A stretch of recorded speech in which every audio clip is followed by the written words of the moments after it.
السلام علیکم دوستو، امید ہے آپ سب خیریت سے ہوں گے۔ دوستو، ہم نے شادیاں گھروں میں ہوتی دیکھی ہیں، بینکویٹ ہال میں، مسجد میں، لیکن کیا آپ نے کبھی سنا ہے کہ کسی کی شادی ایک درخت پر کی گئی ہو؟ یہ کہانی مجھے میرے ایک کزن نے سنائی۔ وہ کہتا ہے کہ میں جو کہانی سنانے جا رہا ہوں وہ سنانے سے پہلے آج بھی میرے ہاتھ کانپتے ہیں، کیونکہ اس شادی کے بعد وہ درخت آج تک خالی نہیں ہوا۔ میرے گاؤں کا وہ پرانا درخت۔ میرا نام اشرف ہے۔ یہ واقعہ تقریباً 12 سال پہلے کا ہے، جب میں اپنے آبائی گاؤں جنوبی پنجاب میں رہتا تھا۔ گاؤں سے باہر کھیتوں کے بیچ ایک بہت پرانا بیری کا درخت تھا، اتنا پرانا کہ اس کی جڑیں زمین سے باہر نکلی ہوئی تھیں۔ لوگ کہتے تھے یہ درخت رات کو سانس لیتا ہے۔ بچوں کو منع تھا کہ شام کے بعد ادھر نہ جائیں، اور عورتیں اس کا نام لے کر بھی تعویذ پڑھ لیتی تھیں۔ ہمارے گاؤں میں ایک پرانی رسم تھی، اگر کسی لڑکی کی ایک کے بعد ایک منگنی ٹوٹ جائے یا شادی سے پہلے مسلسل مصیبتیں آنے لگیں تو گاؤں کے بزرگ کہتے تھے اس کی شادی پہلے درخت سے کرواؤ۔ میں نے اس بات کو ہمیشہ مذاق سمجھا تھا، جب تک زینب ہمارے محلے کی لڑکی تھی، خاموش، شریف، ہمیشہ نظریں جھکائے رکھتی تھی۔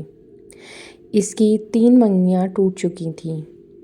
ایک لڑکا اچانک مر گیا، دوسرا پاگل ہو گیا، تیسرا شادی سے ایک دن پہلے ہی بھاگ گیا۔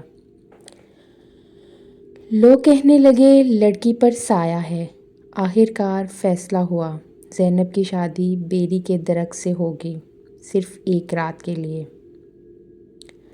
شادی کی رات، وہ رات آج بھی میری آنکھوں کے سامنے ہے۔ چاند آدھا تھا، ہوا رکی ہوئی تھی، درخت کے نیچے دیے جل گئے۔ زینب کو لال جوڑے میں درخت کے سامنے بٹھایا گیا۔ قاضی صاحب آئے، لوگ ہنس رہے تھے، مگر ہنسی میں خوف تھا۔ قاضی نے نکاح کے الفاظ پڑھے، کیا زینب بنت راشد اس بیری کے درخت کو قبول کرتی ہے؟ زینب کی آواز نہیں نکلی۔ اچانک درخت کی شاخیں ہلیں اور پتے گرنے لگے۔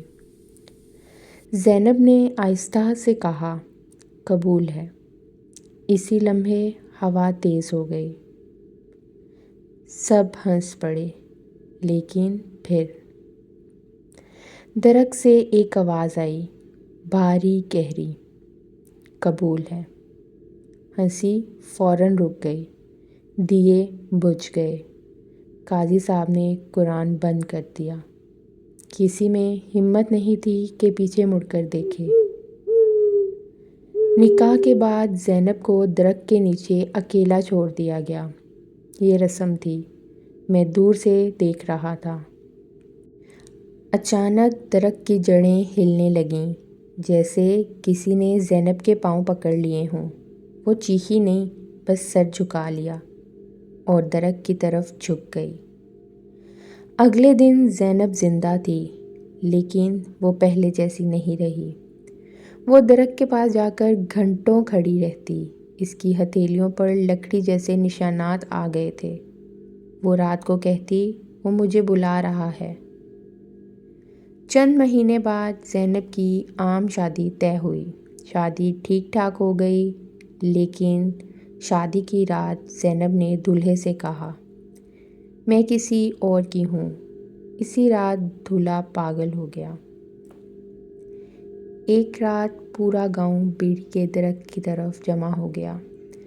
درخت کے نیچے زینب لٹکی ہوئی تھی، لیکن اس کی لاش ہوا میں نہیں تھی، وہ درخت سے جڑی ہوئی تھی، جیسے درخت نے اسے اپنی شاخوں میں سما لیا ہو۔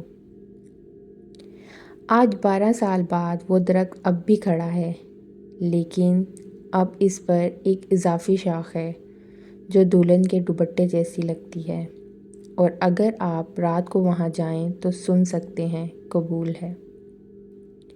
دوستو، ہر رسم روایت نہیں ہوتی، کچھ رسمیں قربانی مانگتی ہیں اور کچھ درخت صرف سایہ نہیں دیتے۔